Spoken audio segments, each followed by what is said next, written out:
कोई हॉस्पिटल में पड़ा हुआ है, घर से लोग भोजन ले जाने को टेंशन समझ रहे हैं। ये संसार का प्रेम। कौन लेके जाएगा खाना?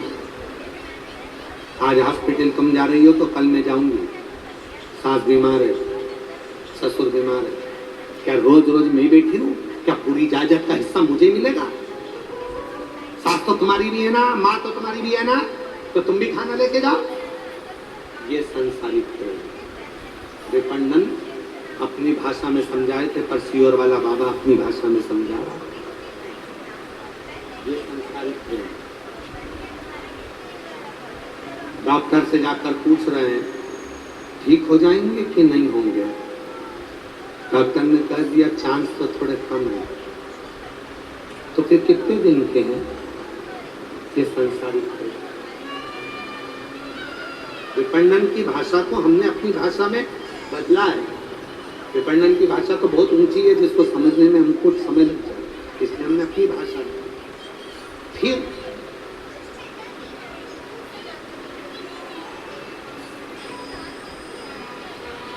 डॉक्टर साहब, इनको खाने में क्या दें? 4-5 रोटी देंगे, 2-4 रोटी देंगे तो गंदगी करेंगे, और गंदगी करेंगे तो पलंग पर साफ कौन करेगा? भोजन की मात्रा कम कर दी, 2 रोटी 1 रोटी, जिससे वो मलमूत्र ना करे। साफ कौन करेगा? संसारिक प्रेम है।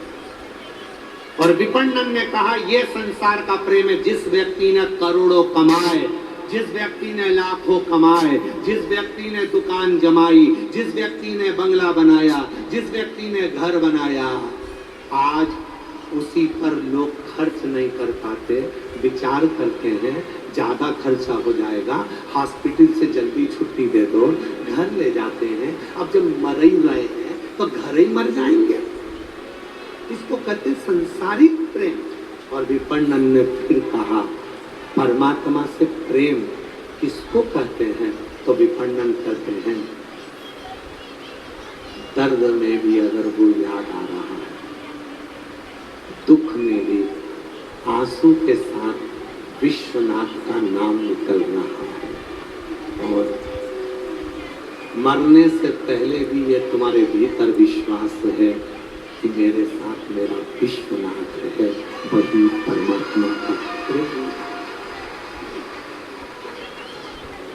इसी को परमात्मा का प्रेम कहते हैं, इसी को परमात्मा के प्रति प्रेम कहा जाता है। इसलिए मेरी जीजियों, जितने भी आस्था चैनल पर कथा सुन रही हैं, जितने फेसबुक यूट्यूब पर कथा सुन रहे हैं, जितने मेरे जीजा, जितनी मेरी जीजी, जितना मेरा बेटा बेटी, जितने मेरे बुजुर्ग माँ बाप यहाँ बैठे हैं, पंडाल में बैठे हो जितने, बाहर बैठे हो जितने, और जितने आस्था चैनल पर कथा सुन रहे हैं, सबसे निवेदन है अंतिम समय आए उससे पहले अपनी अलमारी में जितनी साड़ियां रखी हैं सब पहनो।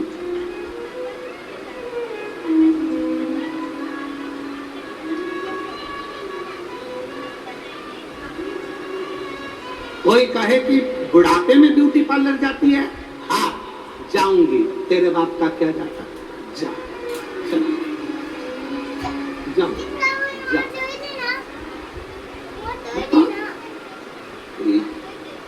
60 साल 70 साल की हो गई, इतनी हीरोइन बन के रहती है, मेरी मर्जी।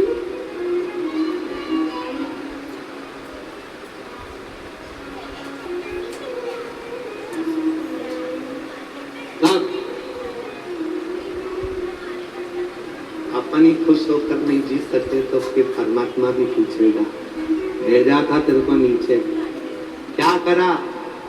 बच्चों की शादी करी, बेटियों की शादी करी, दामाद मिल गए, बहुएं आ गई, सारा काम धंधा उनको दे दिया। बाद में काशी में पंडित प्रदीप मिश्रा की कथा सुनने जाने का मन हुआ, बच्चों से कहा मुझको टिकट बनवा दे। बच्चा के रहने दो, भीड़ चल रही है, अभी कोई टिकट मिकट नहीं मिलेगा। और ससुराल में बेटे के यहाँ काम आ गया तो तत्काल टिकट में डाल दिया। और बाप को माँ को अगर काशी जाना था तो क्या रहने दो, कहाँ जाओगे, रहने दो, क्या करोगे?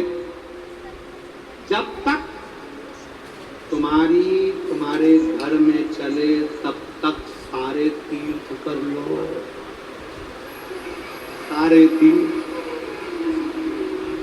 जब तक तुम्हारे घर में चले तब तक दान पुण्य कर लो।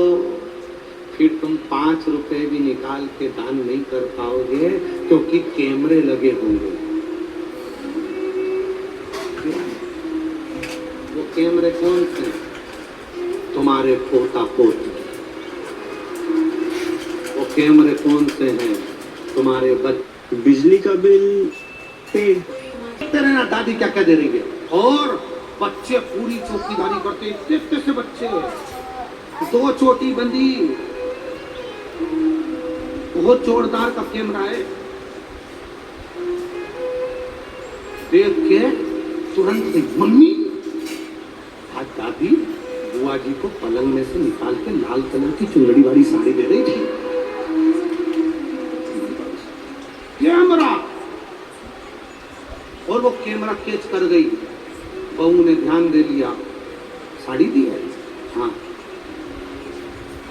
जब बुआ जी जाने लगी तो बहू भी कहने लगी अपने अपने पतियों से, देख लो आई थी तो एक बैग लेके आई थी, जा रही 4 लेके कैमरा, कैमरा,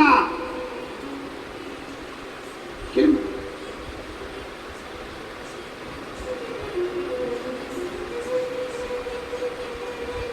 इसी जब तक तुम्हारे घर में चले, जब तक तुम्हारे घर पर कमांड रहे, तब तक तीर्थ करो, दान करो, पुण्य करो, भजन करो, कीर्तन करो।